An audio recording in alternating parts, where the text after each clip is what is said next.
Hi everyone, today I'm going to talk about something that I used to do in the past, and obviously I recommend you to keep far away of these kind of things.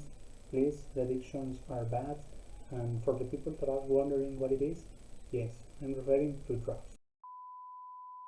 I was kidding, or maybe not. No, seriously, I'm talking about the Rubik cubes and why these little and apparently curious ties are super related with math. So let's.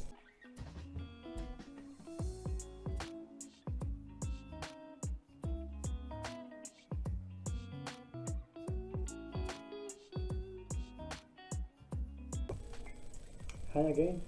For the people that don't know me, in the past I used to be addicted to collect Rubik cubes, and in fact the name of these addictions is cubing.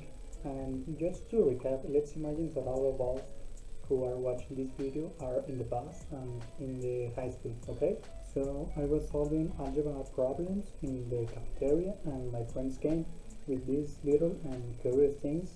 So I asked them if they could lend me one of those cubes, and they said yes.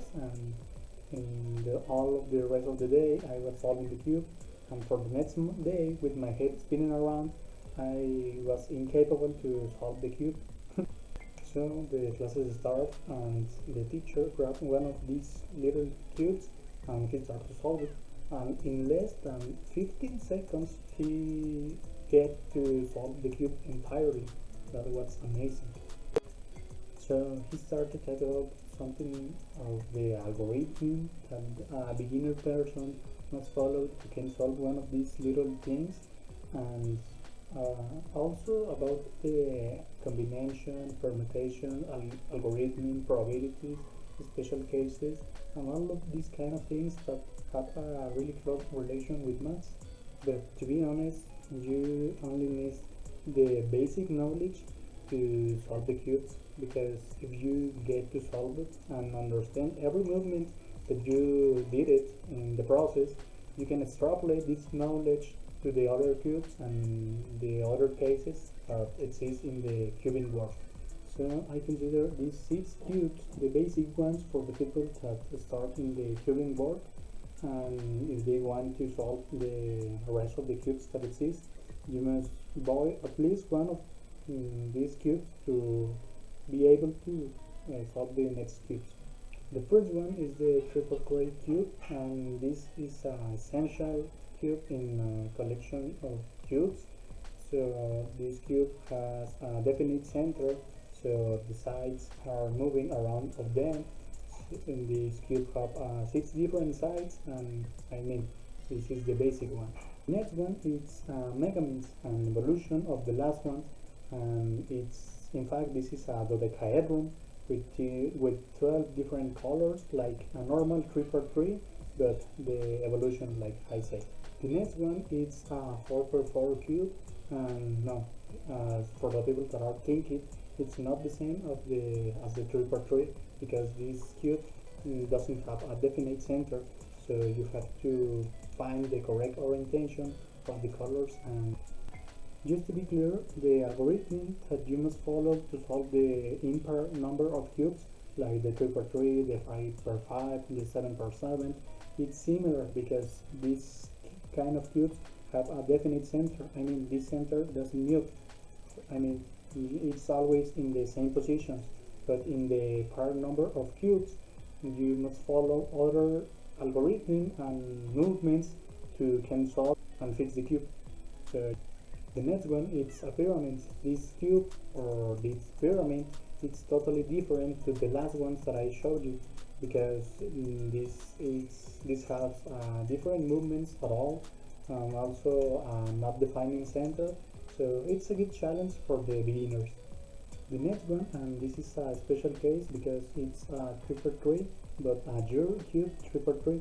These cubes has, as the name said, jurors that are moving around of the cube, and like the case in the 3x3 or the first one that I showed you, this cube has 6 different faces, but these kind of movements have made irregular forms in the cubes. So it's a really challenge for the cubesters, It could be a good piece in the collection of a cubester. So let's think about it. And the last one, and personally my favorite cube of at least this variation of cubes, is the Ghost Barrel Cube 3x3. In this case, it's made by the company Adam. So this cube is for really experimented people, because these cubes have irregular form and you are not guided by the colors, and just for the figures and the irregular forms that the cube have.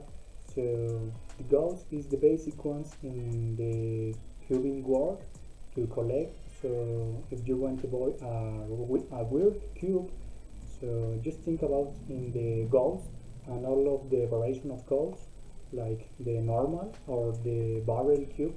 So no, for the people that are wondering again, no, this is not an sponsor. Any of these companies paid me to offer you these kind of cubes, and also I don't sell these cubes. So if you want to buy any of these kind of cubes, so just go to the shop in your city or ask them for internet.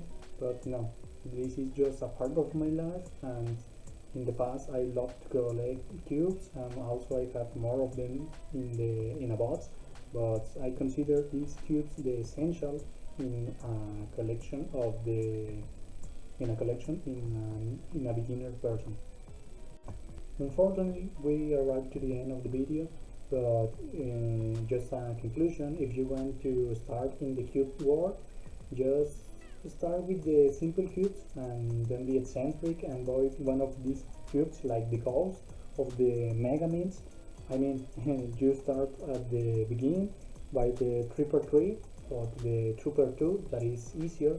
But just as a final advice, if you want to start to solving a cube, just try to do it without any help, any no videos, no advices for friends and teachers, etc.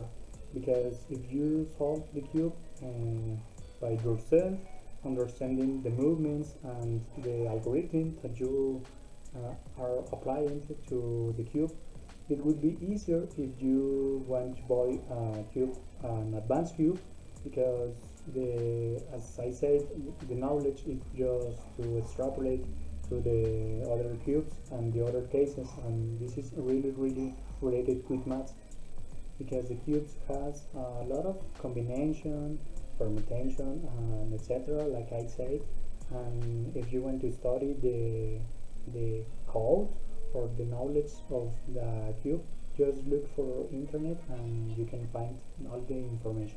Cubes, just subscribe to the channel and don't forget to follow me on my social medias. So I see you in the next video. Bye bye.